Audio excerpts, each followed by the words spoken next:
On this episode of the DTVC Extra podcast, we're going to be looking at Ballerina. So kind of a continuation of episodes 24 and 25 of DTVC Extra, where we looked at the John Wick movies.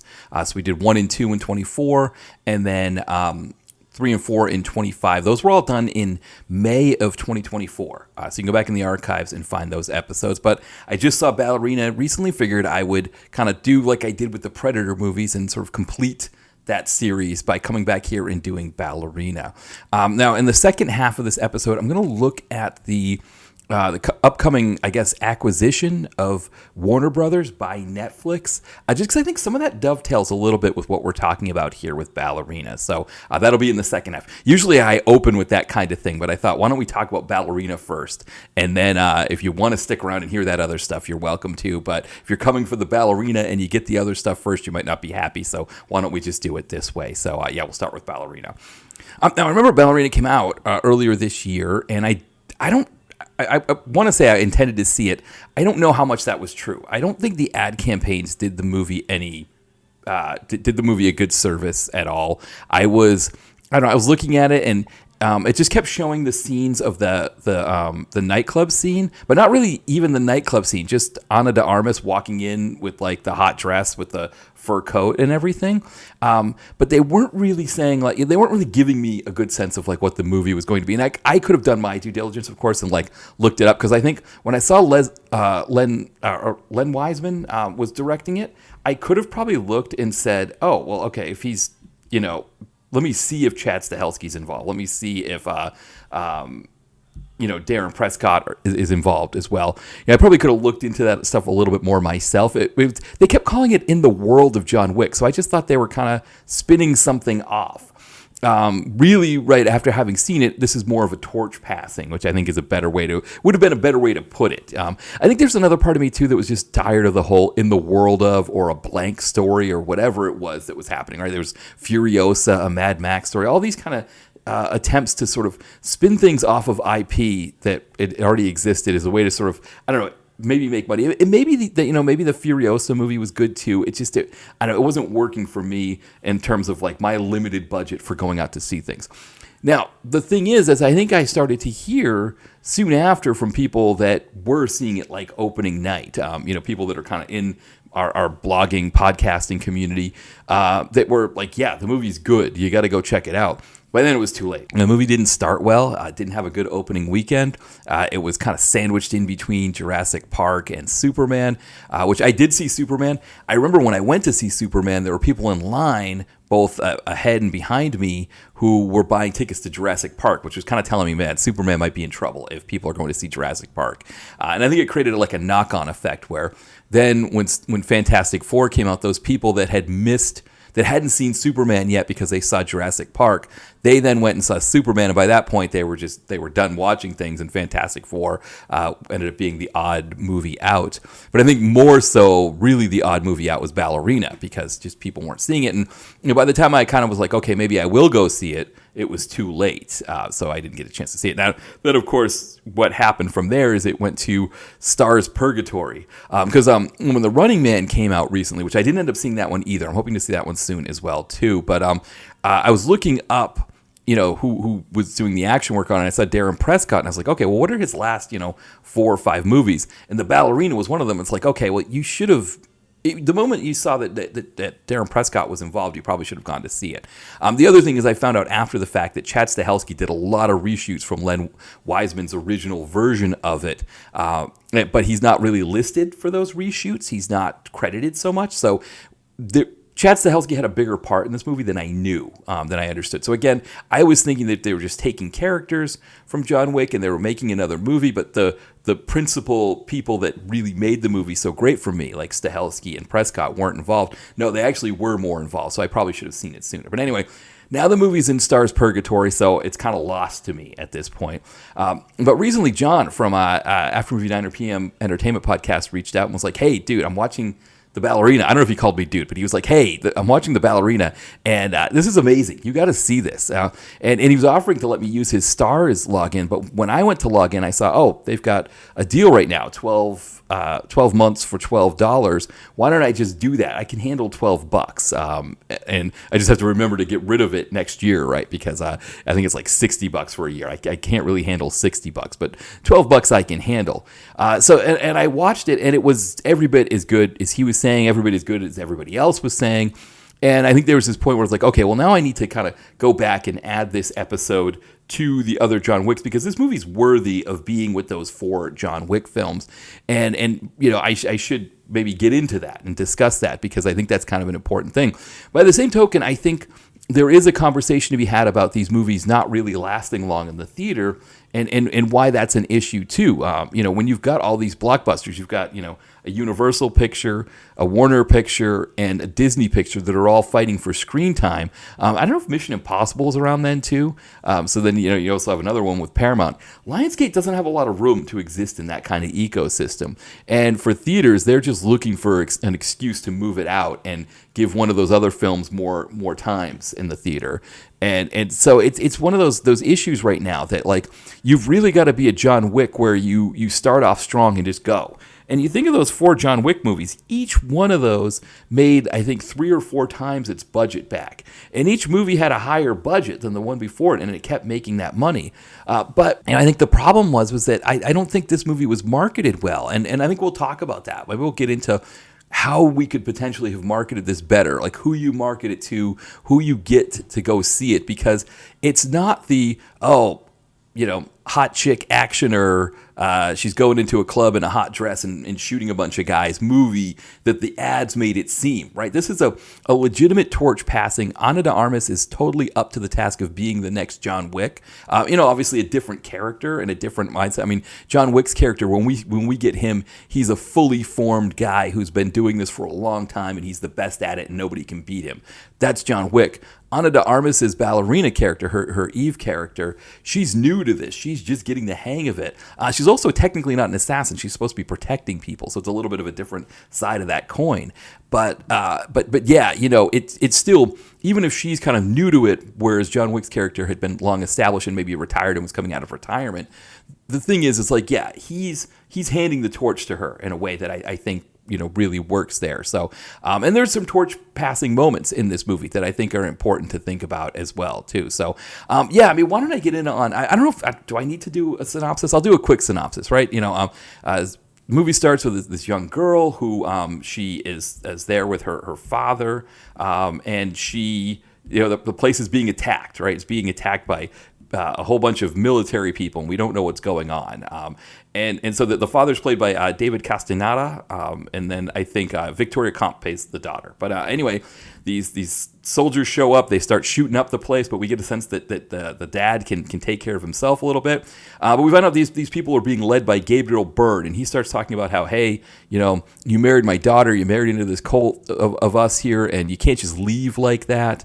Eventually, he kind of, the father kind of gets out, blows up his place, but he dies because of the wounds that he's suffered. And so while the daughter is waiting at the police station or the hospital, wherever she is, Ian McShane shows up and says, hey, you're part of the Ruska Roma on your dad's side. Why don't you come to New York with me? Maybe, maybe they'll take you in. Angelica Houston, as the director, says, "Yep, we'll take you in, we'll train you."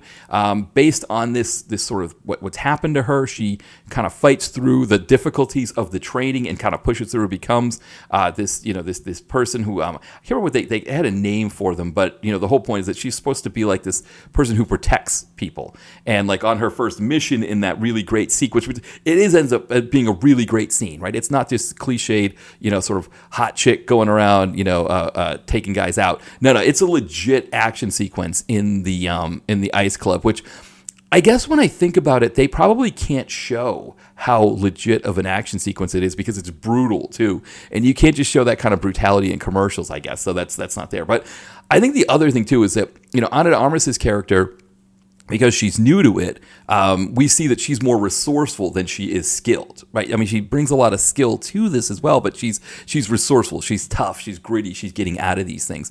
And really, this is one of the only times we really see her in kind of the sexy outfit like this. Like when she goes out and starts to take on this cult that had killed her father, she's wearing much more functional clothing, just like kind of pants and boots, like the tops aren't formed, like nothing like overly like, oh, it's hot chick kind of time. It's more like this is the kind of stuff that you would wear if you were actually going out and doing this kind of stuff. And I don't know how you sell that. I think Lionsgate probably looked at it and like, well, we can't sell her in these outfits in the commercials. We can't do this because no guy's going to want to see this movie. But maybe that's the thing, right? Maybe you shouldn't be selling it to guys who just want to see hot chicks in movies, right? Maybe you want to sell it to overall action fans, whether they're men, women, whatever their gender or sexual orientation, doesn't matter. They're just looking for good action.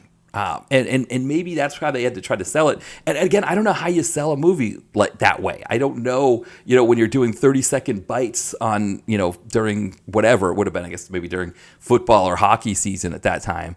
I don't know. I don't know how you can sell it that way. I think maybe they needed to do an alternative way to sell it. Because I don't remember John Wick being sold quite to that level either. It's just that people went out there and saw it. So, I don't know. But I mean, yeah, that sequence where you get the club, but then when she goes to Europe and she tracks these people down and she just has like scene after scene. And it's like the way you want an action movie where it's like, especially like a PM kind of film where it's like everything is building on the next thing. And they're taking PM concepts to the next level. Whether it's like, they're fighting, she's fighting in it's not quite a diner. It's like some kind of cafe / gift shop thing where, she's in a shootout with people like Daniel Bernhardt. And then, she's kind of just, dealing with all of that kind of stuff, and then the fight moves upstairs to the kitchen area where people are smashing plates, and she's throwing plates, and then they're trying to find a gun while smashing plates on each other's heads and stuff. Just everything that you would want from a scene like that, and you just think of like a PM movie where maybe there'd be like a small fight in the back of like a diner or kitchen or something like that. And it comes off good. It comes off well. But you think about like what could they do if they had the resources to do something bigger? And here's Stahelski and Prescott saying, yeah, we're doing something bigger. This is what we're doing with the extra money that we have. Then she gets a pair of ice skates and she's slashing people with the ice skates. And again, I think it's the kind of thing that PM would have wanted to do in their time, but it just was like another level of stuff that, you've got to pay, between the weapons experts and the special effects and all of that. But it looked nice, right? It was really fantastic stuff. And I think it's also kind of a way to sort of play on this notion of like, because there's a notion in the movie of, people are telling her you've got to fight like a girl, which sort of says like don't fight like a guy, don't try to just like kind of live in a man's world. You use your assets as a woman to fight in a different way. And there's kind of this sense of like almost like kind of the figure skating ice princess character who's kind of beautiful and put out there for everyone to see, even though she's doing something that's athletically rigorous, that requires a lot of work and all of that. But ultimately, in the end, it's like, how nice does she look, right? That's a big part of it.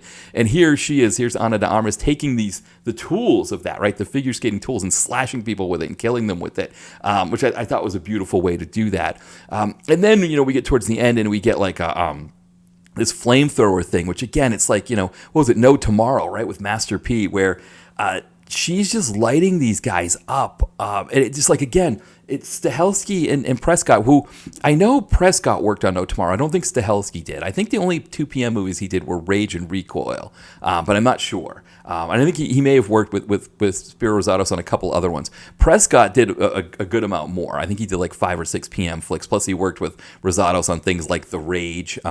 So he did more of those. But you think of, PM movies, especially with Rosados, right? It's just, we got to set somebody on fire at some point. But it wasn't just Rosados. You think of Cole S. McKay, when he was in Hologram Man, where he's just walking around with a flamethrower, and Evan Lurie tells him, because Joe Lara shows up, and Evan Lurie just goes, light him up, and Colas McKay sets him on fire and kind of burns like that rubber skin that he had over his hologram self. But yeah, so flamethrowers, they were a big, setting people on fire. That was a big part of PM, and so to do it on this grand scale that they do it in, where she's just walking around with a flamethrower, just setting stunt guys on fire, and then another baddie shows up with his own flamethrower. At one point, the two of them connect, and they're kind of spinning around with the flamethrowers shooting out everywhere, almost like like you're doing like a Super Mario level, right? And you get like the flame things that are kind of twirling over the platform that you've got to jump on. You got to jump over the flame thing or go underneath it or something. It kind of looked like that. It was just an absolutely beautiful thing. And so, thinking about this movie when I'm, thinking of I didn't see a lot of new action movies this year, but I put this right there with Diablo. I don't know which one I would pick above it, but those two for me were both fantastic action movies that were just sort of taking action to another level. I think one of the differences maybe between those two movies is that Diablo really hinges on Adkins and Marco Zaror, and sort of the two of them going back and forth with each other and just sort of bringing it, and just that kind of excitement there between the two of them. It was constantly, sort of circling each other the whole movie. It's like kind of like a Western in that sense, but being done between these two guys that are just at the top of their game. This movie is interesting because we're introducing us to Ana de Armas, and then, again, it's Stahelski and Prescott getting after it. And again, one of the things is that Stahelski didn't like the original version that Len Wiseman made, so he did a bunch of reshoots and ended up pushing the date back. But the reshoots that he did, whatever they were, I don't know which ones were reshoots and which ones were in the original movie, but all of that action stuff is just so next level and so worth watching and so beautiful. So all of that stuff is just fantastic. Now, there's a question, of course, with how good this movie is the movie itself is fantastic, but it didn't do well at the box office. So what does that mean for a future one of these? And honestly, I don't know. I think they left it open for a sequel at the end, but that was because they expected this one to just kind of build on what the John Wick movies were doing. And I don't know if that was the right mindset. You're kind of starting over a little bit, not completely starting over, but you're starting over a little bit. And for a budget of $90 million and to gross like $137 million, maybe you need to dial that budget back. Maybe the budget needs to be $40 million. I don't know. And see if you can pull $120 million that way and kind of build this thing back up to where, when you get to the fourth Ballerina movie, then you're rolling $100 million, something like that for a budget. And I don't know if that's the approach there, to start small and kind of build this up. And maybe too, from an advertising standpoint, that's the next place that should have been the approach as well, that you sort of build this thing up organically. I know with Lionsgate that they're not always the best when it comes to that kind of thing. I know, Albert Pion talking to me about Tales of an Ancient Empire. If you remember that movie came out, that movie. Really, the lead in that movie, the hero in that movie, was Melissa Ordway's character. But when you look on the cover, it's Kevin Sorbo, and then this big character actor guy. He was the big character actor in Becky and a few other movies like that. But they're on the cover, and he wasn't happy with that. That's part of the reason why I think Tales of an Ancient Empire was the last movie that he did through a big distributor like that. He stopped working with, his distributor. And Lionsgate's not even that big, but he stopped working with them and started distributing movies on his own after that, because he was frustrated with the fact that they did that with the movie and the way that they were marketing it. He wasn't a fan of it. I think that might be a similar situation here, where they were just like, all right, we just want to get a whole bunch of fanboys in to be like, oh, Ana de Armas is hot. And it's like, that's really not the movie. Again, you get like that one moment where she goes into the nightclub. But even then, when she goes into the nightclub in the hot dress, the actual fight sequences that she goes through are not sexy, right? It's raw. It's I don't know what the word I want is, vicious. It's like, it's definitely like, there's not pulling any punches there. And people getting hit with axes, getting hit with hammers. It's a pretty gruesome fight scene, it's fantastic. It's really great to watch. But the way that they set it up, right? They set it up, it's like Ana de Armas as, doing her sexy James Bond thing only in this movie here. And that's not what the movie is. And I don't know. I think there needs to be a different way to sell these kinds of things. There are legitimate just action fans out there who aren't just sort of fanboys looking, to watch a hot chick in a hot outfit. And so then it's like a matter of understanding that there's that group out there, that there's just legitimate action fans out there, and marketing this to them. And maybe it means marketing that to them in a different way. Maybe it means like getting some of us in the blogging world to watch it and screen it and get the word out. Because the reality is that once people watched it when it first came out, like I know, Chris the Brain, Bulletproof watched it when it first came out. Freddie Young, Full Moon, he also watched it the night it came out. By the time the word gets out from them that it was good, I think, the guys at Bulletproof, I think they probably put their review out that next week. At that point, it's too late, right? When their review comes out that next week, it's already, the movie was already done at that point. It was already getting pulled from theaters at that point. You want to get Chris in the theater like a month before it comes out, maybe. And you need to get him, starting to bang the drum earlier. You need to get me in the theater, a month before it comes out. Instead of being like, hoping that I'll go and watch it and enjoy it. You need people like me out there who have some kind of a platform who can kind of get the word out on this thing on a more grassroots level. And I think they just thought, well, the fourth John Wick movie did so well, we're just going to keep rolling this out here and keep making this happen. The other thing too, of course, is that having to push it back a year, it lost momentum. So that didn't help either. So there are a lot of reasons why this didn't do well in the theater, despite the fact that it is a really fantastic movie and it deserved to do well in the theater. And I think I'm kind of disappointed. I was trying to think of the movies that I've seen this year where I would put this one. The movies I saw in the theater, maybe. Let's just think of that. Because I saw, Thunderbolts, Superman, Fantastic Four, and the Predator movie. And then just this past weekend, I saw the Silent Night, Deadly Night remake in the theater. So it's not a lot of movies for me, right? I don't see a lot of movies in the theater. I'm, the direct-to-video connoisseur, I guess. I go to see a lot of sporting events, though. It seems like it's easier for me to get down to the sports complex. But even that's not really a good excuse, because I go to see more games in like New York City and Washington, D.C. than I see movies in the theater. So that's not a fair comparison there either. It's just me getting out to go see movies, right? I just don't do it as much as I probably should, which is, an issue there, right? That I probably should go see more of these movies. But that aside, I think looking at the movies that I did see in the theater this year and kind of comparing this to it, I still think Thunderbolts. I still like Thunderbolts better. But, I liked Superman. I liked Fantastic Four. I liked Predator Badlands. But I enjoyed myself more with Ballerina than I did with those other movies. And I think that's, it's kind of too bad that I didn't get a chance to see it. That was the thing I was thinking as I was watching it, with like each action scene building on the next and just being more awesome than the next. And me just doing my Tiger Woods fist pumps the whole time. I was like, I wish I had seen this in the theater. I wish I had done that. I wish I had gotten a chance to do that. And I say gotten a chance. I guess I technically did have that first weekend that it opened. But even then, it didn't have a lot of screens. It didn't have a lot of times available. So,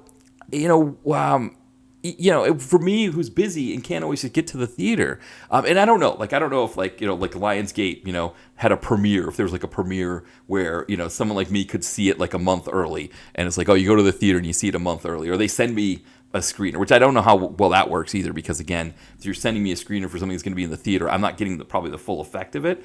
But I probably would have maybe carved out an evening, I guess, to go see it if that was the situation, if it was kind of more of an impetus there. But it's harder for me to go see a movie on. I will say that it is harder for me to go see movies in the evening.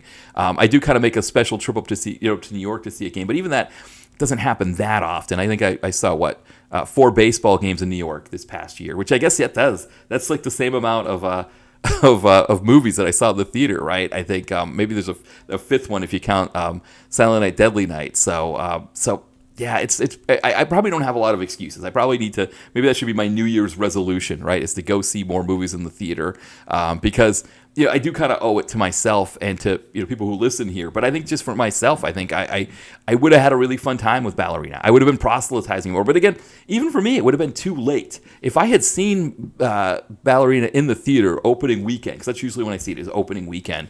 If I had been able to get out there on a Saturday or Sunday and seen Ballerina, by the time I would have talked about it on my DTVC Extra or whatever it was that I would have gotten the word out on it, it would have been too late. You would have heard it and said, "Oh, well, it's not showing at any theater near me. I can't see it anymore." So, part of it is the fact that Lionsgate didn't do the best job.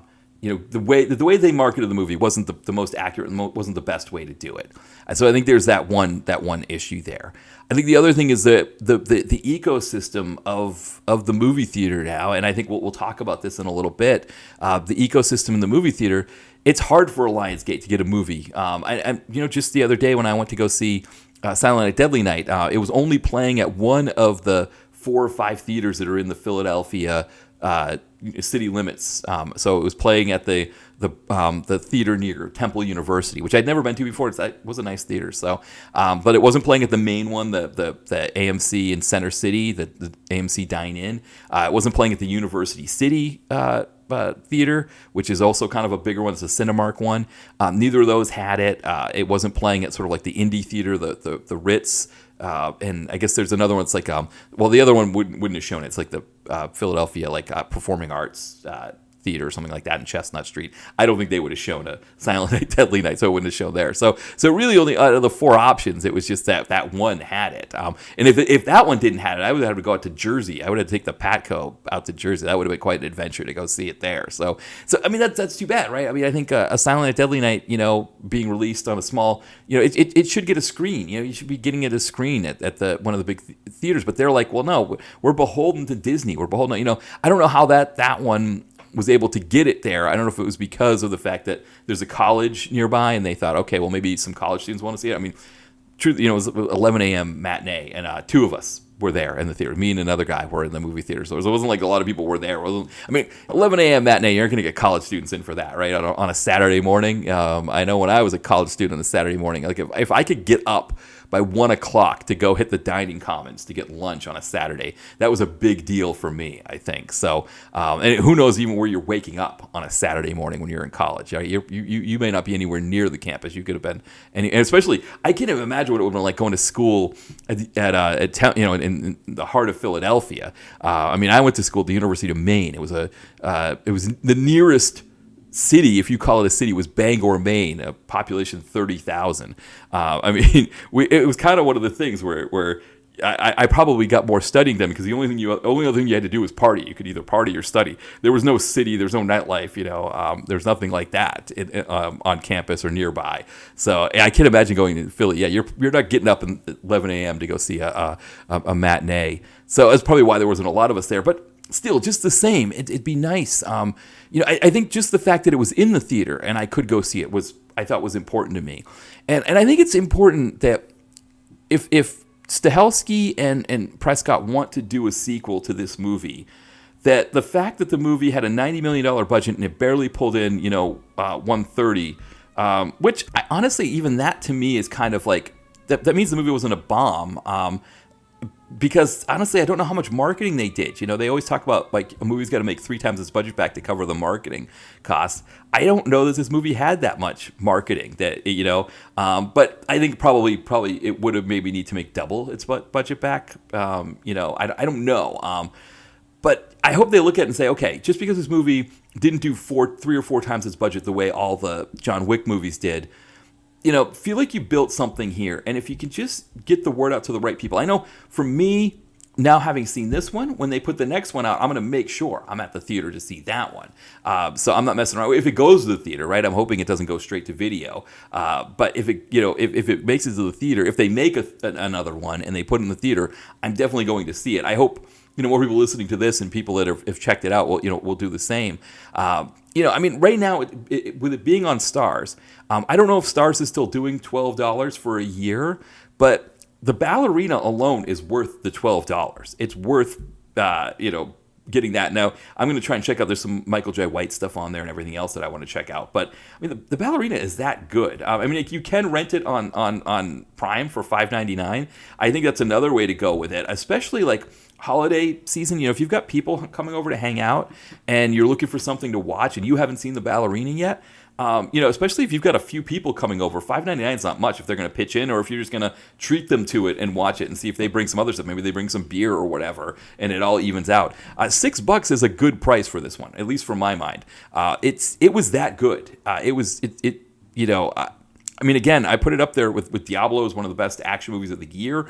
And then I think in terms of the movies that I've seen in the theater, this is better than all of them for me except for Thunderbolts. And Thunderbolts was a unique one there. I just really liked a lot of the story that was in that one. So, but I don't know. I'm trying to think if there's anything else to say here. I mean, a few other things maybe just to quickly touch on. Some of the actors in the movie. We had Catalina Sandino Moreno, who you may remember she was in a movie called Maria Full of Grace, which a movie about her and some other women who were drug mules and from Colombia going to the United States, where they had to swallow the condoms that had the cocaine in them.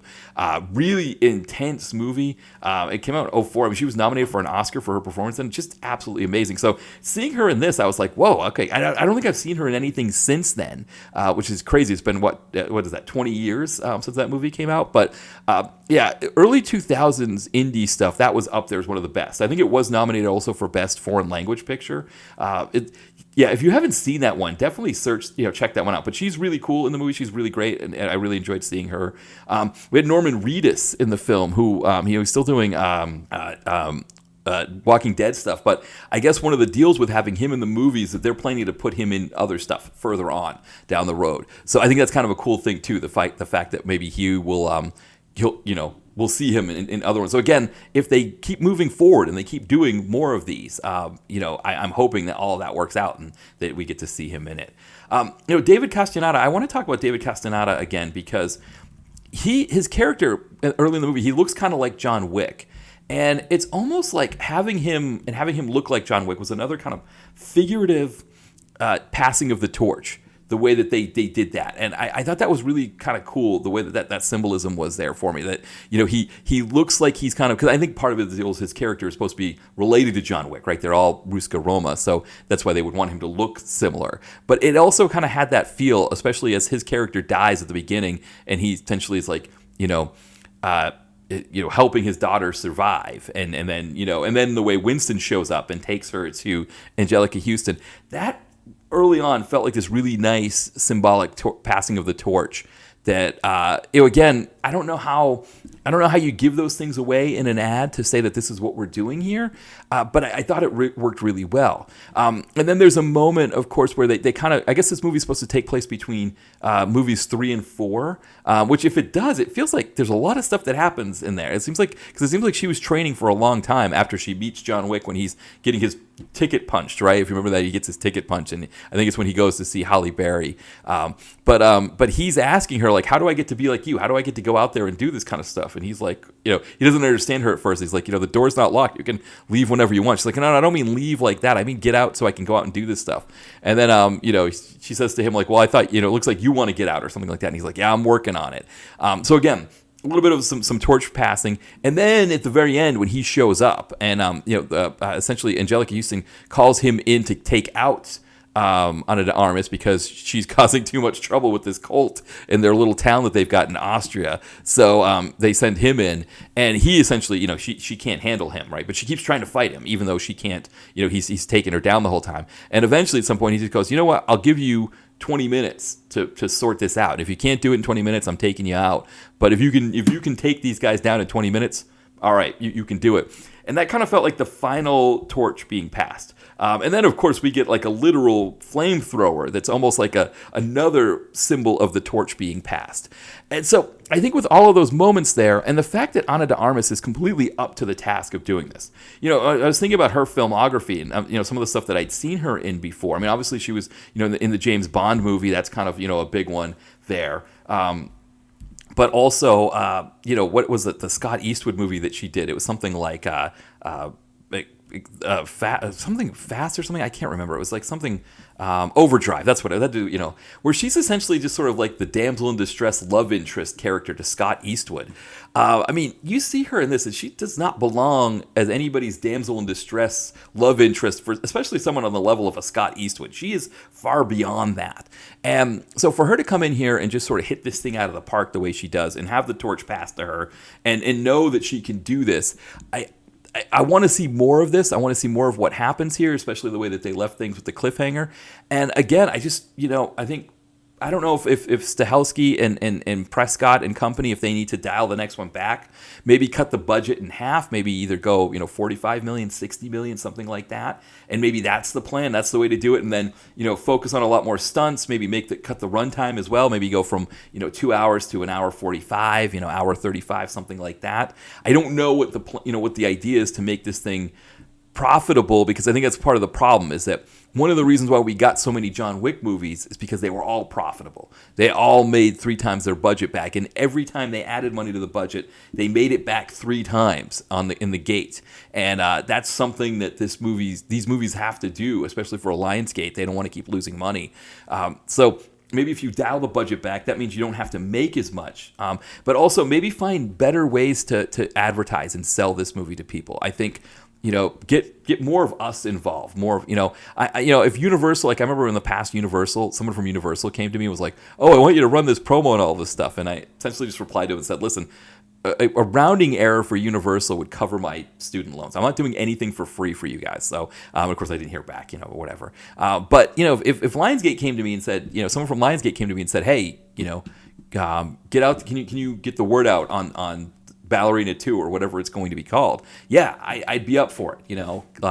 I would do it for free to try to get the word out on something like that. I want something like this to succeed more. So, we'll see what happens. And I don't know. I mean, again, if you look at Ana de Armas's IMDb, right? I don't think they put, there's not an upcoming for the Ballerina 2, right?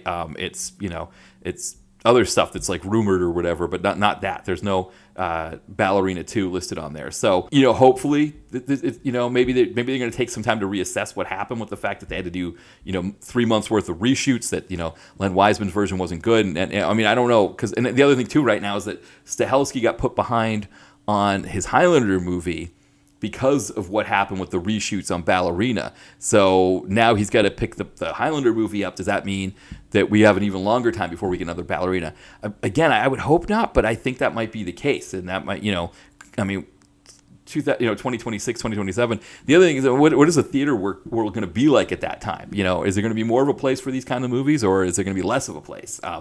Who knows? But anyway, I think, this is a good place maybe to wrap this part of the conversation. I will say again, get out there, watch this if you haven't seen it yet. John was right to come to me and say, Matt, you need to see this. I don't know why you haven't seen it yet, but this is. Oh, he didn't say I don't know why you haven't seen it, but he was just like, this is amazing. You've got to see it. And I was like, yeah, all right. I'm gonna make it happen, and did, and it was worth it. So if you haven't seen it yet, either pony up the $6 to see it on Amazon, or pony up another $6 if they're still doing that deal on Starz, and pick it up that way. Or hell, if it's on DVD, go check out if your local library has it.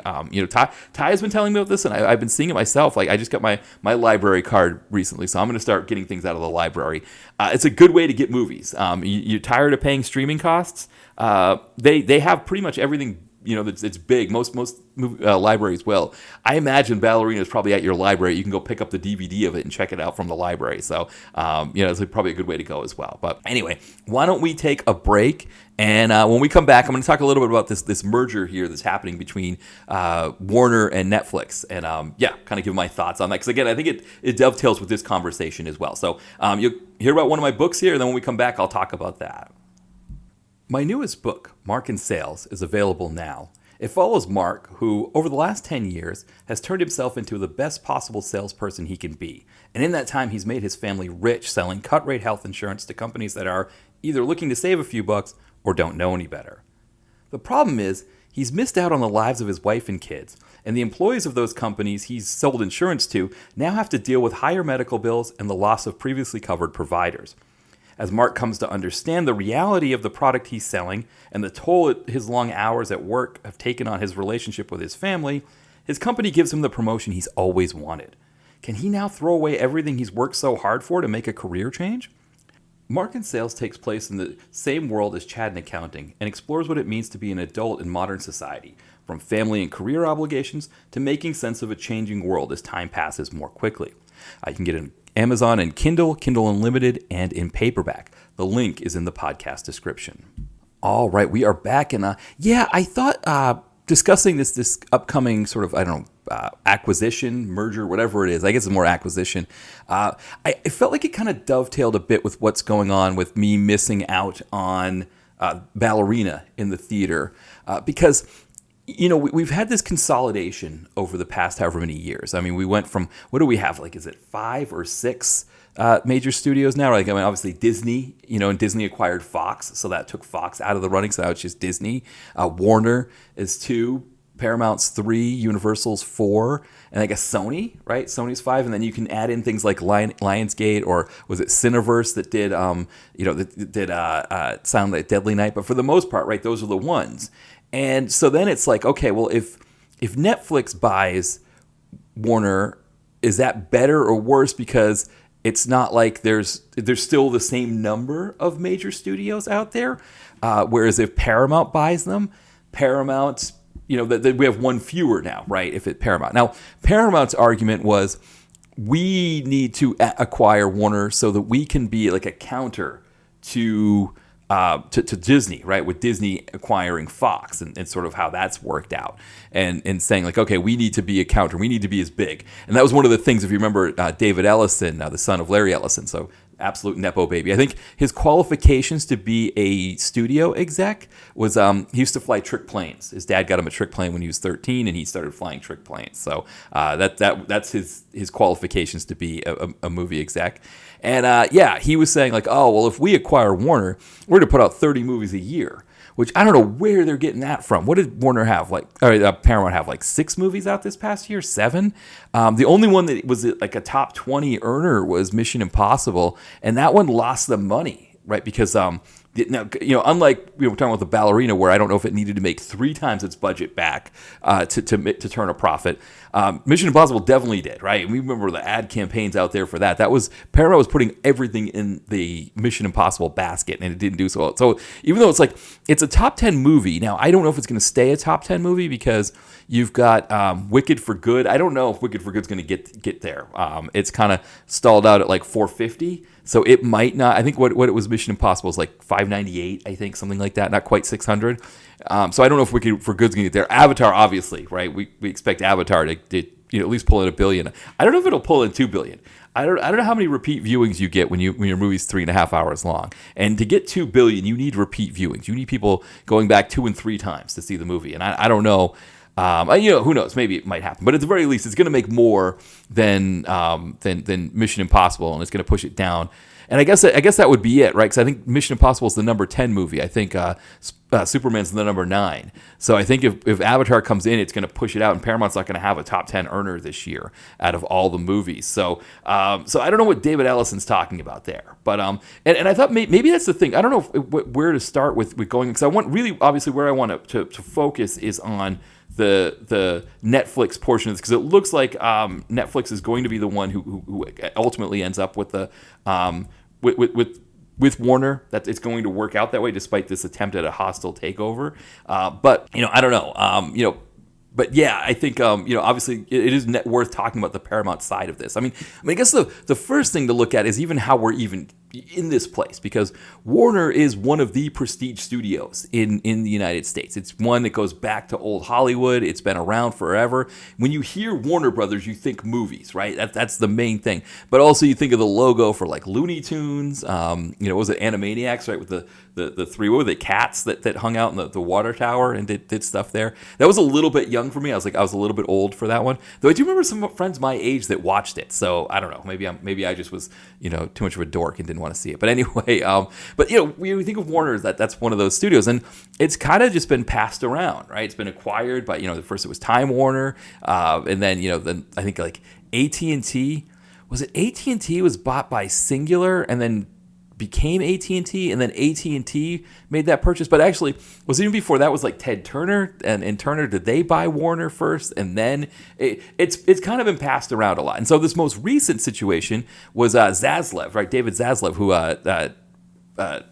Ty and I will make jokes about, right? Because he's always shelving movies, and he's there's this interview that Dolph did about Skin Trade on CNN that got shelved, and we joked that it was Zaslav's fault that it's no longer available to see when he's getting interviewed by Richard Quest. But anyway, so Zaslav was part of Discovery Channel, right? And we think of Discovery Channel when we were growing up. I remember as a kid when we first got Discovery Channel, it was mostly like educational programming from Australia.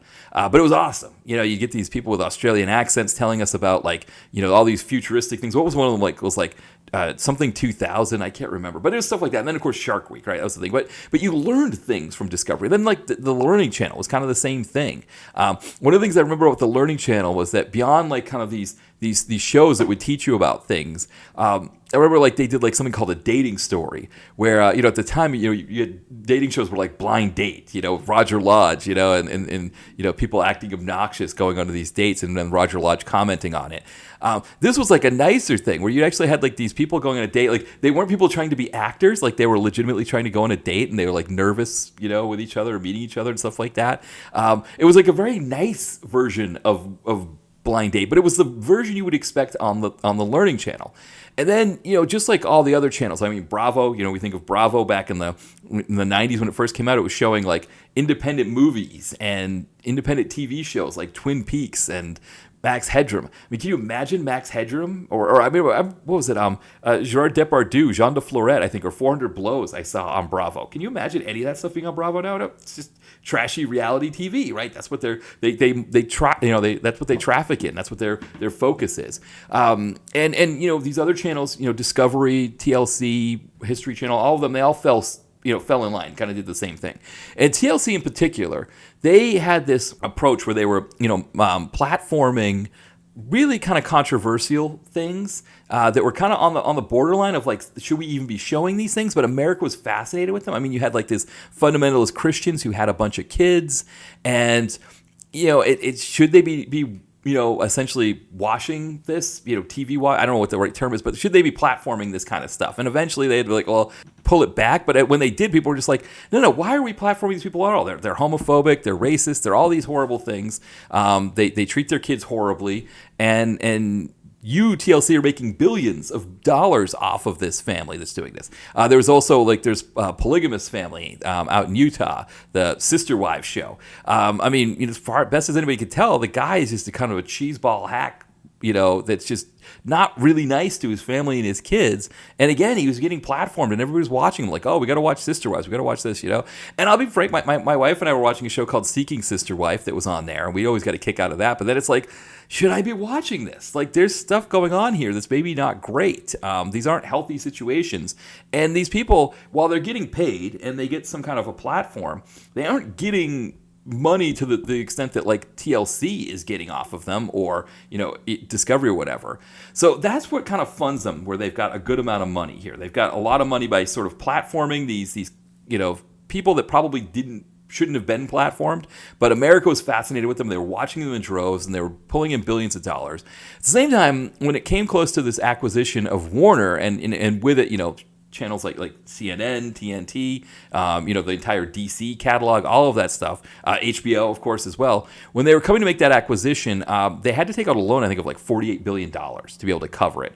So they were already in debt, $48 billion and Zaslav gave himself a $200 million bonus as well when he made the acquisition. But immediately he went to work cutting things. So we know the big one, right, was Batgirl, the Batgirl movie getting cut, right? There's a Looney Tunes movie that was cut as well. All of these kind of things that were kind of essentially their ways of kind of trimming budget and try to, getting things back together. Now, the big thing happens when Zaslav kind of, I don't want to say bites off more than he can chew. He took it a little bit too far when he said, we don't need the NBA. Now, if you look at the history of Turner and, one of the biggest acquisitions of Turner, or one of the biggest things that Turner had was their deal with the NBA. When Turner or TNT, when they showed NBA games, it was appointment viewing. They had the best studio show with Charles Barkley, Kenny Smith, and then they added Shaq later when he retired. It was the best studio show. It was the best broadcast of NBA games, and it was something that people watched. It was the kind of thing that, like, if you went on Twitter on a Thursday night, I think originally it was Friday, but then it was Thursday night. When you were on Twitter, everybody was talking about it, and the NBA kind of played with it a bit because, like, when NFL started having Thursday night games, they moved the TNT game to Tuesdays until the NFL season was over, and then they moved it back to Thursdays. But it was a huge piece of what TNT was doing, but there was this sense, too, that, like, maybe live sports wasn't doing as well, unless it was the NFL, right? They weren't doing as well. And Zaslav kind of, I don't know if he was trying to play hardball with the NBA, thinking like, oh, well, if I say we don't really need the NBA, which is exactly what he said, that the NBA will come crawling and give him a better deal. And that isn't what happened, because one of the things that's like propping up linear TV is sporting events, live sporting events. And so that's when NBC comes in, and then Amazon, who wanted to do a streaming package with the NBA, they come in and they outbid Zaslav and TNT. And so TNT lost the NBA. Now they still have the NHL, but their NHL product is horrible. It's not good at all. And the NHL does not pull anywhere near the numbers that the NBA does. The NBA is the second biggest sport in America after the NFL. Now it's a distant second. It's way down from the NFL. But especially those Thursday night TNT broadcasts, that the whole sporting world was watching those for sure. That was appointment viewing, and it was the only thing that was really competing with the NFL as far as I could say. I could tell. The NBA Finals even, it would do okay depending on who was playing in the NBA Finals.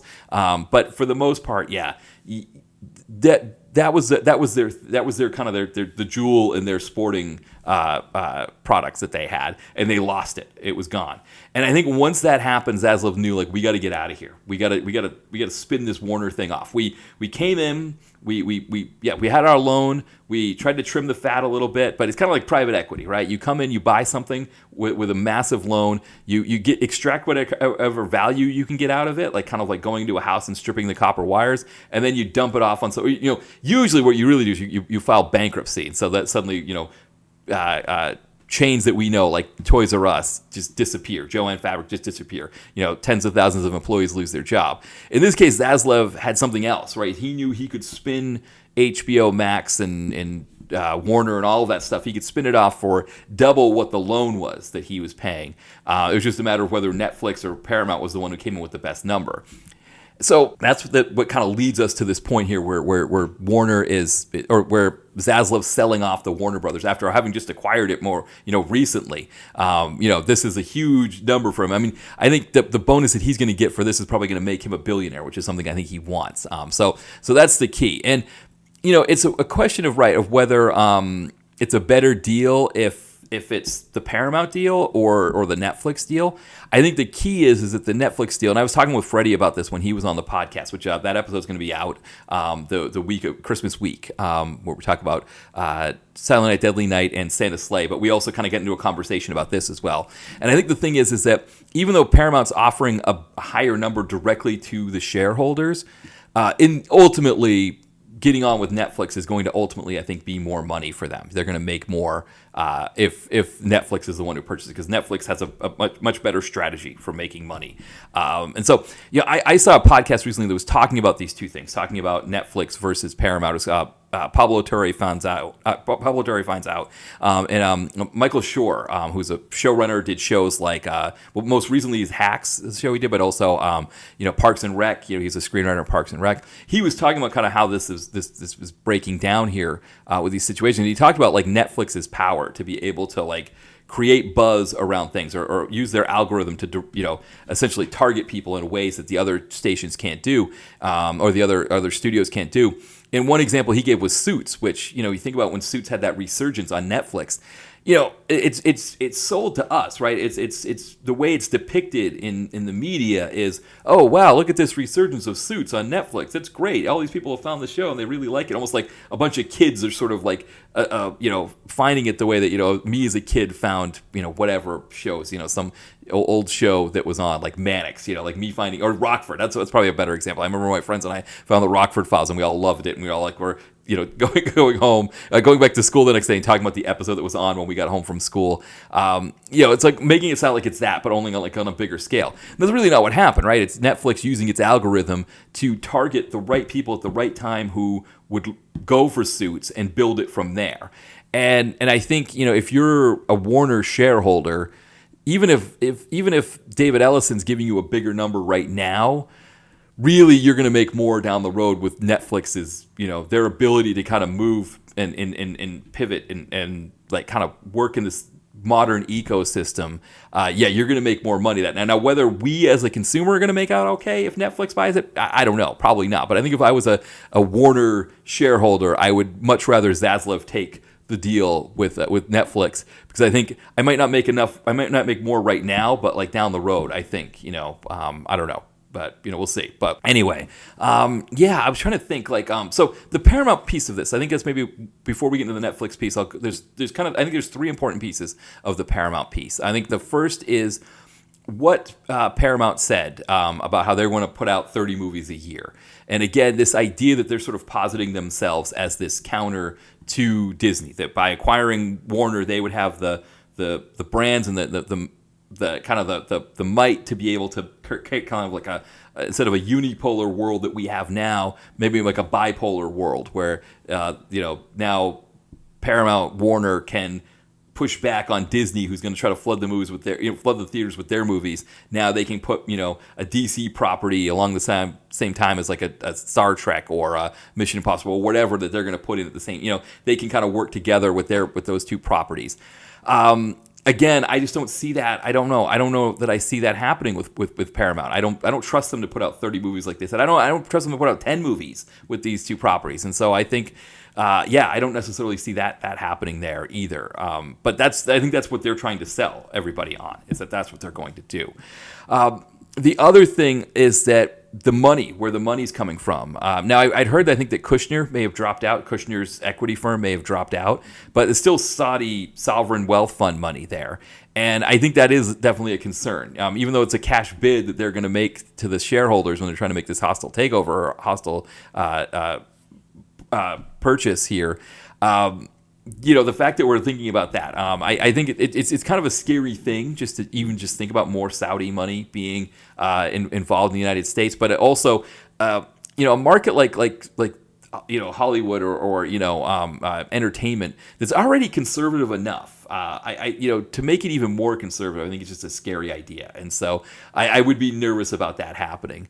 But I think the third thing is just David Ellison. I think he's kind of shown that he's very inexperienced in this. And I think there was a sense that when he was losing the bid to Netflix, and you could see like they've released some text messages where he's like desperately texting Zaslav and he's misspelling his name, and it's like because for whatever reason billionaires can't text or write emails. Have you ever noticed that? Like whenever these things get leaked, it's just filled with typos and it's just like this messy script. It's like, I guess when you're that rich, you don't have to be educated, right? Because you can just do whatever you want anyway. If you're David Ellison, you don't have to be trained in anything to be rich and be like having a part in these big acquisitions and mergers and whatnot. But the thing is he didn't pull it. He didn't make it happen, right? He didn't bring it home, so to speak. And so I think the Saudi wealth, especially the Saudi wealth fund people were not happy that he wasn't making it happen. And I think they got his father involved, and that's where this whole thing with the hostile takeover approach came in. Was that they're kind of just taking it over from David Ellison because he wasn't capable of handling it. I think that's what it looks like, at least on the surface. But I think, if Paramount did make it, if Paramount was able to make this happen, I think on the one hand is that, yes, you'd have a studio that maybe is more interested in putting films in the theater. But I don't know. Again, I don't know that they're going to put more movies in the theater than they are. I don't know that they're going to be more successful. I mean, maybe. But, I mean, do we see that? I mean, there was already a talk that people thought that the Superman movie was woke. Are they going to think that Supergirl is woke and kind of crush all the stuff that James Gunn was going to do?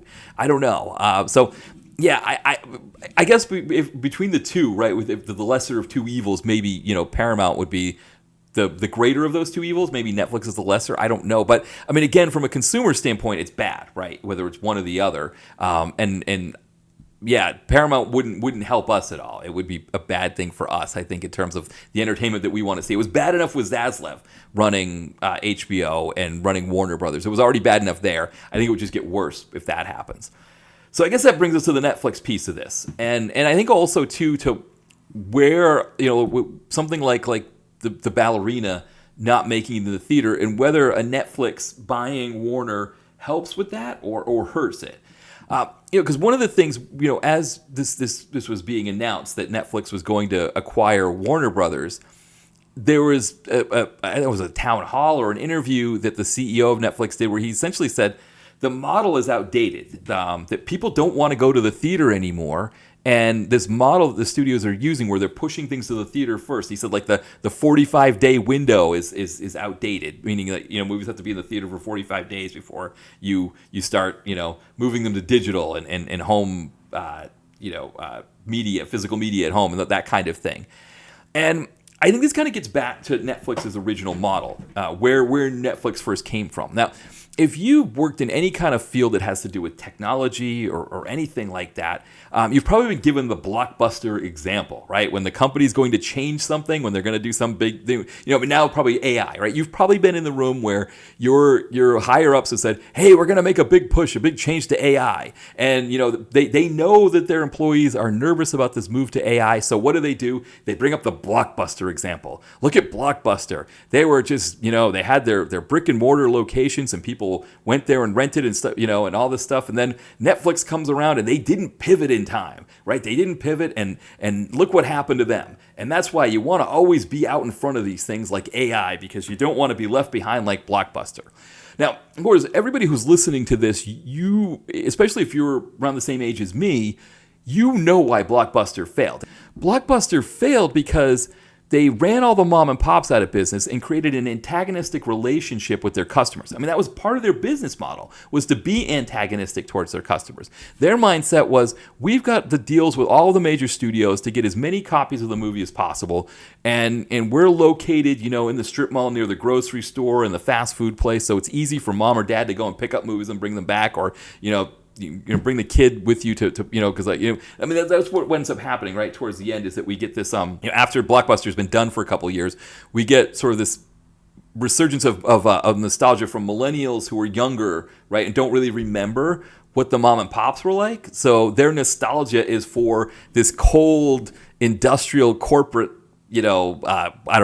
shell of the video store that Blockbuster was. But because for them that was all they knew, right, there's a nostalgia there. And so there's almost like this sense of like this Blockbuster nostalgia that, to be honest, at that time, right, that didn't exist. When you think about it, like Blockbuster had no brand loyalty at all. Nobody felt like, at that time in the 90s into the early 2000s when Netflix really first starts. And I can remember some of my friends, like Netflix was a big thing. So you'd get like The Sopranos on Netflix.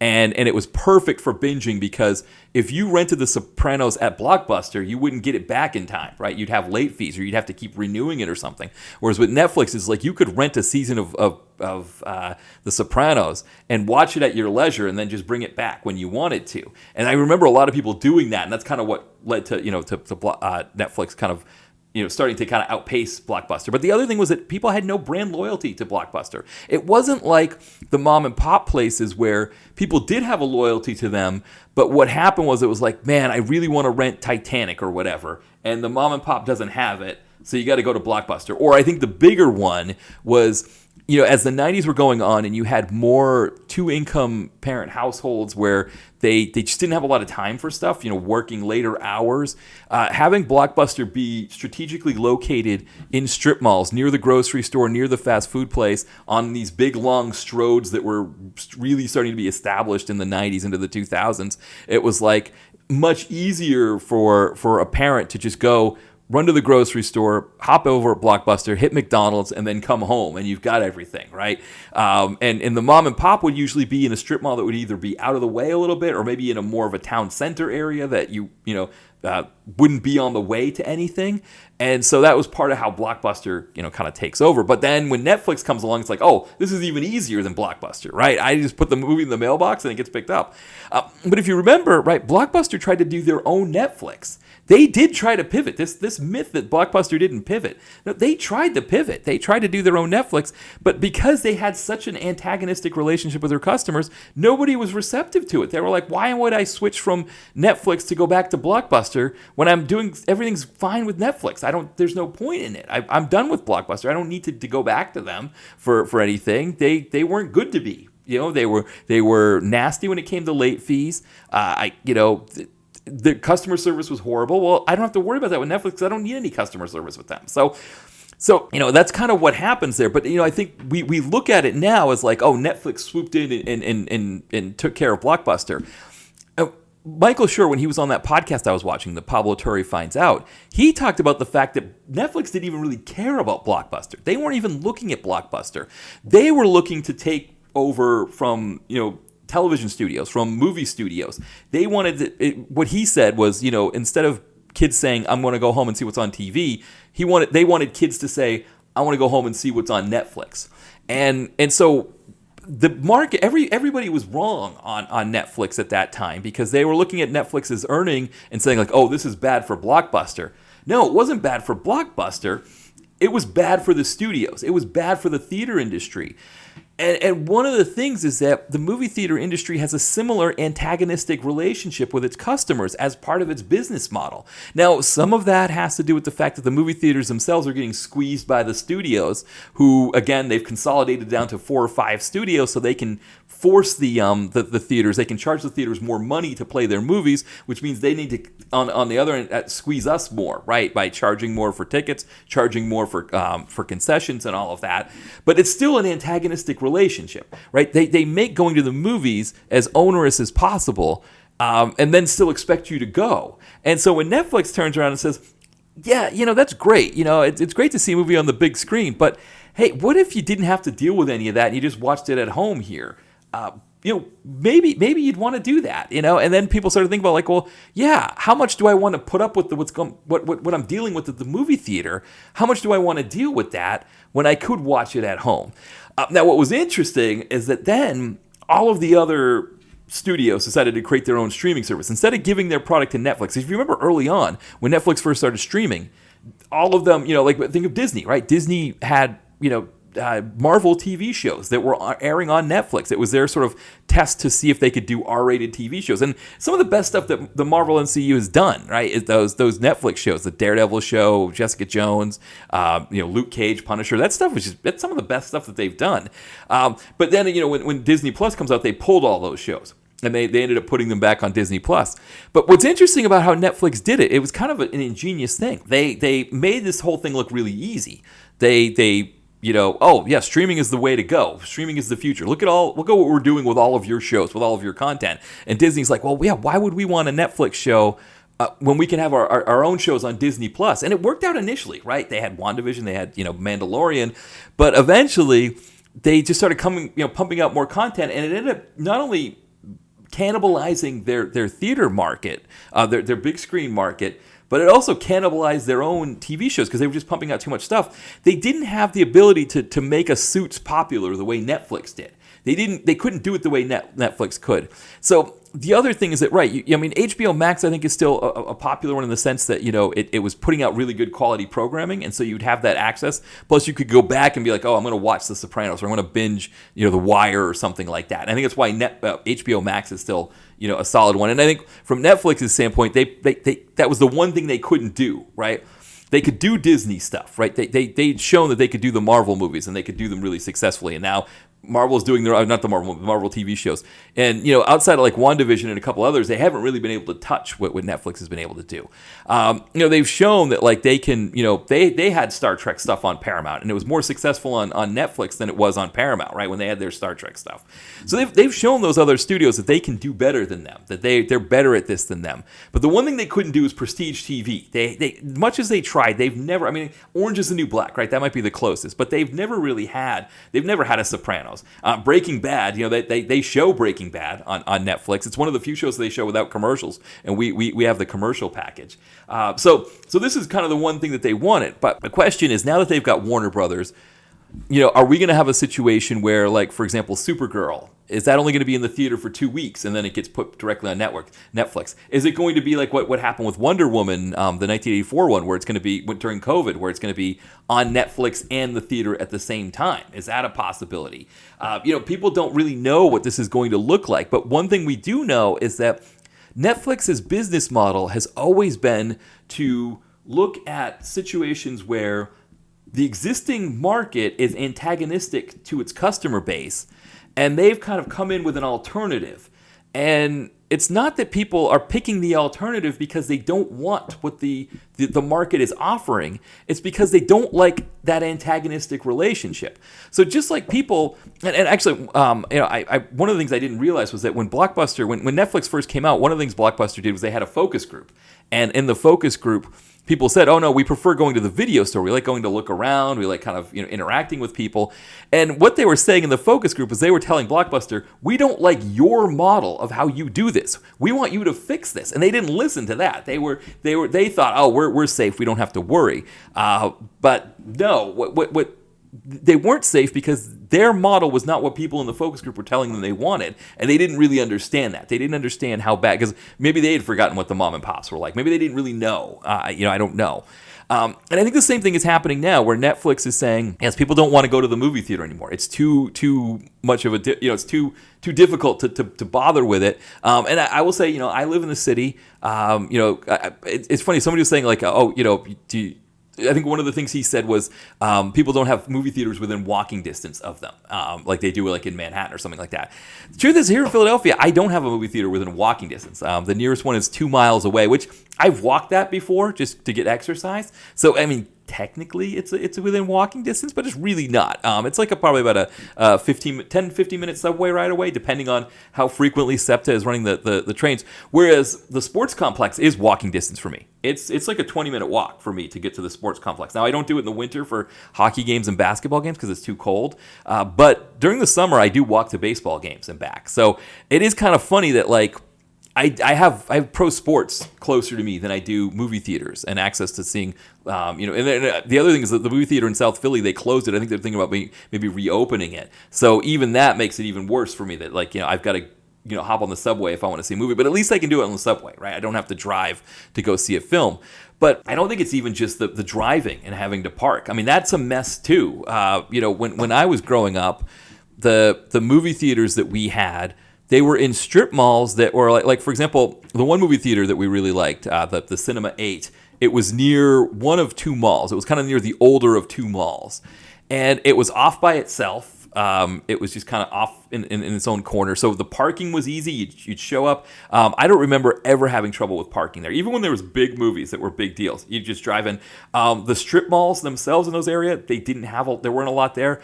Like, I think at that time there was a Toys R Us where we were there. And then there was that mall that was kind of close to being a dead mall. So people weren't really going to that mall. And there was a McDonald's in that area. So the traffic in that area wasn't bad either. Since then, now they've opened a bigger one. I think it's like a Cinemagic or a Regal or something. Because what they did is they took that old mall down in Portsmouth, New Hampshire, or Newington, New Hampshire, and they created one of those massive strip mall deals where it's like a Barnes & Noble and a Old Navy and Kohl's and all that jazz. And then the movie theater's out kind of behind that.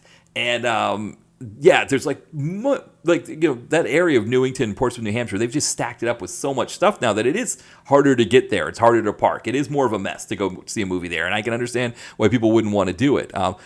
But what Netflix is saying is people don't want to see movies, and we're offering an alternative. The reality is that people do want to see movies. Whenever I go to the movie theater, people that are there are enjoying the movies and want to see them. It's that the movie theater, the movie industry has made their their business model is to be antagonistic to the customers, and people don't like to deal with that. People don't want to deal with stress when they're going to have a fun time. I think of sporting events. It's the fact that it's a sporting event that people put up with a lot of crap to go into a sporting event. It's that idea that, like, oh, I'm going to see something big. I'm going into the baseball park. I'm going to a football game or whatever. So they put up with more crap for that. with movies, the only thing that movies have that don't have that the sporting events have is they don't have the metal detectors, right? You're not going through like a metal or whatever. But other than that, they're kind of the same, right? The concessions are still pretty expensive. Yes, the ticket is probably a little cheaper than a sporting event ticket, but I mean, I wanted to see a basketball game the other day. The Sixers are starting to drop in price. I get to see the Sixers play the Warriors for $15. So that actually was so when you tack on the souvenir soda, because I was getting my souvenir soda, it was roughly what it cost for me to go see a movie with some popcorn and a soda as well. So the price is, but people are willing to pay that premium to see a sporting event because there's something about that they can do. And the movie theater trying to turn themselves into this like event-based thing, again, it's because it's antagonistic to the customer. People don't look at movies like that as much. People want to just go and relax and have an escape for a little while. They don't want to see a movie as this big thing. I think that's why kids' movies are doing so well, is that because of this whole event process, parents can look at it as like, this is a great way for us to keep our kids occupied, for, give them something fun to do, is take them to see, Zootopia or whatever the movies are, In and Out 2, something like that. I see the same approach. The parents do the same thing, taking kids that age to see baseball games. And I mean, I don't know, people listening here that have kids, you take a 2-year-old to a baseball game, you might as well take them and go buy a refrigerator on a Saturday. It's the same amount of excitement for them to go do that. And it is always interesting when parents do that. But at least when you take them to go see one of those movies, it's kind of a goofy, fun time that they can enjoy. And that's why I think those movies are doing so much better than other movies. But people want to go to the movies. They want to see movies. And so it's interesting to see, because I think if Paramount had won the bid for Warner Brothers, nothing would change for us. It would just get worse because you have more consolidation, but movies would still be the same kind of bad movies. The question, I think, is that if Netflix is looking at it as, we're going to be some sort of a hedge against the movie theater industry's desire to make life difficult for the customer, or have this antagonistic relationship with the customer, and just say, hey, you want to see this movie so bad, you're going to put up with what we give you, right? You're going to put up with the high prices, you're going to put up with the bad parking, you're going to put up with the people talking in the theater. I mean, I think it's another area where movie theaters are worse than they used to be, is that they're understaffed. So, staff can't get in and clean them, but they also can't go in and patrol them. They can't go in and say, like, oh, get off your phone, stop talking, all the kind of things that, when we went to movie theaters in the 90s and 2000s, ushers would tell people to stop talking. They would tell people to get off their phones. They would say things to them. You couldn't just go into a movie theater and do whatever you want.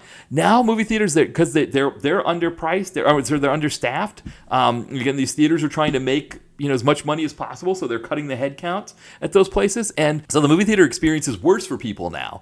And so Netflix is saying, like, yeah, we know the movie theater experience is worse now. Instead of us trying to do something to improve the movie theater experience, we're going to be the alternative to this bad movie theater experience.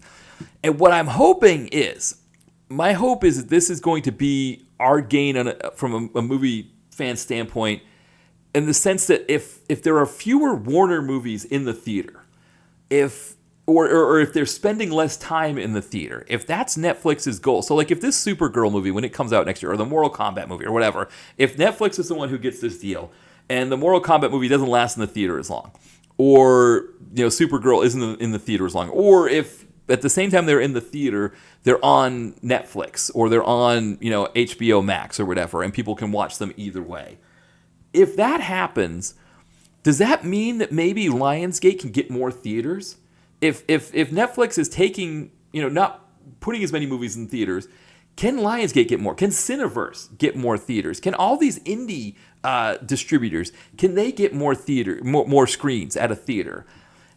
I don't know, but I'm hoping that might be what happens here. That I don't have any faith that the industry is going to get any better. In fact, I think it's going to get worse. And I think it's going to be more antagonistic to people. And I think we're going to see more and more. And the problem is that Gen Z doesn't have the money to put up with what corporate America is doing to them in any situation, whether it's at the grocery store, and everybody has this idea of what they think inflation is. Inflation, really, when it comes to a lot of these places, I mean, grocery stores are just raising their prices because they can. It used to be that if I wanted to get, if I went to like Mom's or the Co-op or something like that, I was paying a lot more than I was paying if I went to like Acme or one of the chains. It's not like that anymore. If you go to Acme or Giant, it costs the same, if not more, to get the things that you get at like a co-op or an organic market like Mom's or something like that.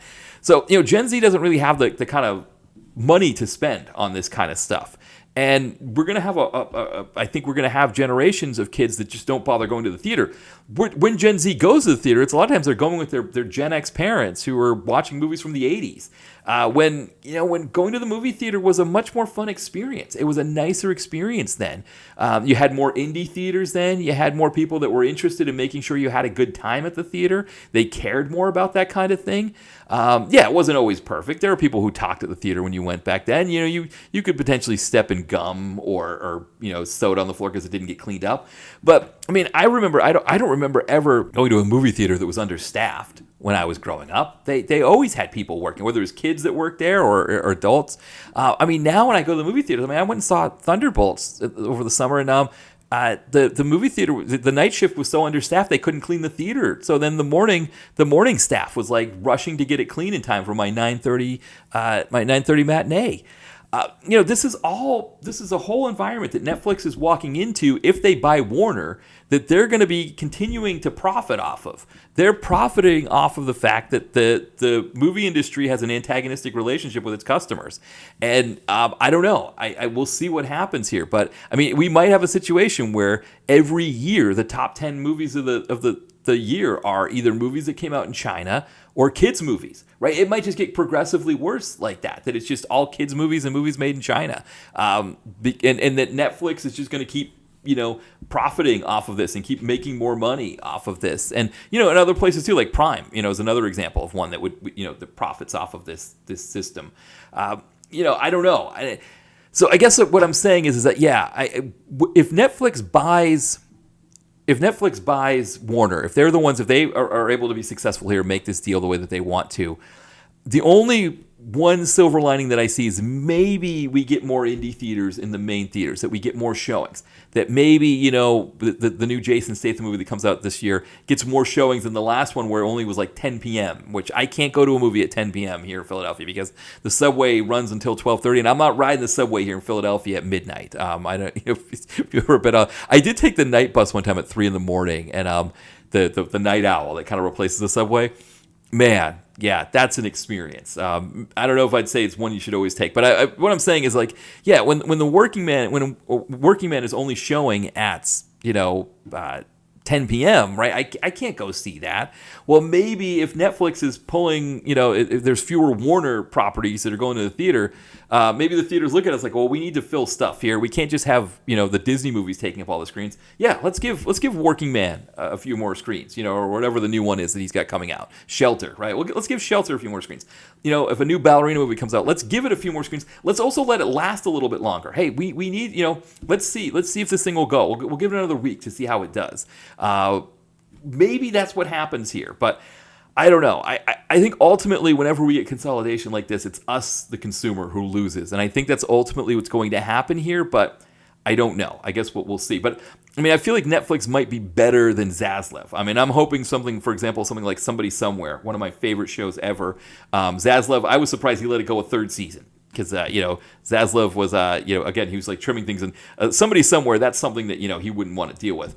It'll be interesting to see if Netflix wants that, because the one thing I think, the one reason why they haven't done well with Prestige TV is that Prestige TV is algorithm proof. You can't use an algorithm to predict what Prestige TV shows are going to do. The Wire. Would Netflix have let The Wire go on for as long as it did? Because it was never really successful when it was originally airing. They would probably, after the third season, they would pull The Wire, and that would be it. You wouldn't have a Wire after that. And so it's like, on the one hand, I'd be like, oh, Netflix might give Somebody Somewhere another chance. On the other hand, I don't know what they would do. I will see what they do with HBO Max, with the HBO Prestige TV lineup. Maybe they put their algorithm aside for that, and they just want the prestige of having that, right? It's like how Netflix. Remember how they were making like The Irishman and the Five Bloods. They were having prestige directors make movies with them and letting them do whatever they want. Maybe that's what they're going to see the HBO properties as. It's like a prestige thing that they can sort of. They don't care if it loses them money, right? That they'll be okay with that, and then they'll use the algorithm for everything else. I don't know. I guess we'll see. But again, something like the Ballerina, I'm wondering if when Netflix does this, because I think we know that they're not gonna have the same windows for movies in the theater. They're gonna pull movies out of the theater faster, and they're not gonna release as many things to the theater as they said they were. As part of the reason why David Ellison, said some asinine number about 30 movies every year, but he was trying to say like Netflix isn't gonna release anywhere near that number. But could that mean that like Lionsgate will have less that they have to fight with? I don't know, but my gut is telling me maybe not, right? My gut is telling me that no, Disney's just going to put more movies out and have them take up more screens, but we'll see. I talked longer about this than I thought I was going to, so maybe we should wrap it here. But thank you for listening. For plugs, because it's just me, so I'll do my own plugs here. The site dtvconnoisseur.blogspot.com. Hopefully you've been there before. If you're listening to this, you're a fan of the site and you check it out, because we've got reviews every week. We've been doing that site since 2007, and we took a little hiatus, unplanned hiatus between 2015 and 2019, but we've got over 1,300 reviews on the site, so definitely go in there and check them out. And then the podcast, you're listening to it here, so you can find that all major podcatchers. Of course, we also have it on YouTube. With the YouTube channel, I went to make a video last week, and then that video got blocked for copyright, so I posted it on the Facebook page. But I don't know, we'll see if we do more videos on the YouTube channel, but at least the podcast goes there. So if you're someone who likes to listen to your podcasts on YouTube instead of on your podcatchers, check us out on YouTube as well. And of course, my books. My most recent one, Mark in Sales. The link is in the podcast description. You can pick that one up on Kindle Unlimited, and paperback. And all of my books. The link to my authors page is also in the podcast description. You can check out any of my books there. Always happy if anybody wants to buy any of my books. I always appreciate that. But yeah, thank you for listening here. And yeah, we'll be back soon. Bye, everyone.